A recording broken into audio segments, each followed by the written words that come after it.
Hi friends, welcome to Sasival's cooking.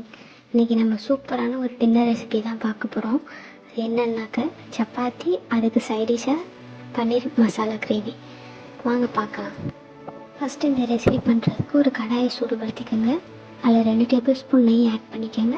1 table spoon எண்ணெய் add பண்ணிக்கோங்க. எண்ணெய் நல்லா சூடானதுக்கப்புறம் 2 பிரிஞ்சி இலை சேர்த்துக்கோங்க. பட்டை 2 உடச்சி சேர்த்துக்கோங்க. கிராம்பு 2 சேர்த்துக்கோங்க. ஏலக்காய் 2 சேர்த்துக்கோங்க. ஸ்டவ்வை லோ ஃப்ளேம்லேயே வச்சுக்கோங்க. 1 டேபிள் ஸ்பூன் சீரகம் சேர்த்துக்கோங்க. 3 பெரிய சைஸ் வெங்காயத்தை குறகுறப்பாக அரைச்சி சேர்த்துக்கோங்க. அப்படி இல்லைன்னாக்கா பொடிசாக கட் பண்ணி சேர்த்துக்கோங்க. வெங்காயத்தோட பச்சை வாசனை போகிற வரைக்கும் வதக்கிக்கோங்க. குறகுறப்பாக அரைச்சி சேர்த்தோம் அப்படின்னாக்கா அதோட டெக்ஸ்சர் நல்லாயிருக்கும். இதோட கொஞ்சம் 1/4 டீஸ்பூன் உப்பு சேர்த்துக்கோங்க. உப்பு சேர்த்து வதக்கும் போது வெங்காயம் சீக்கிரமாகவே வதங்கிடும். 1 டேபிள் ஸ்பூன் இஞ்சி பூண்டு பேஸ்ட்டு சேர்த்துக்கோங்க.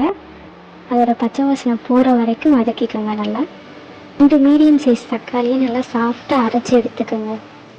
வெங்காயம் நல்லா வதங்கினோன்னா நம்ம அரைச்சி வச்ச தக்காளி பேஸ்ட்டை ஆட் பண்ணணும்.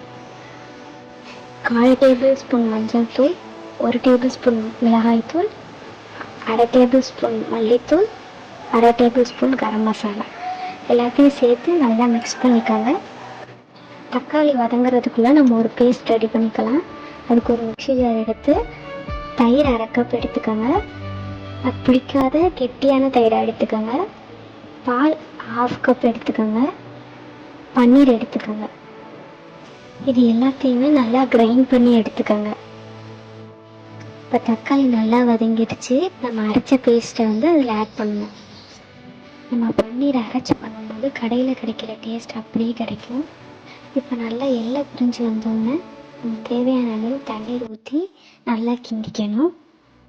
நமக்கு தண்ணி எல்லாமே இப்போ வற்றி கிரேவி இப்போ திக்கான பதத்துக்கு வந்திருக்கு. இந்த டைமில் நம்ம பன்னீரை ஆட் பண்ணி மிக்ஸ் பண்ணிக்கணும்.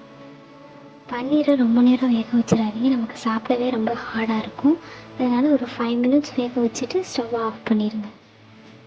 அவ்வளோதாங்க, சூப்பரான பன்னீர் கிரேவி ரெடி.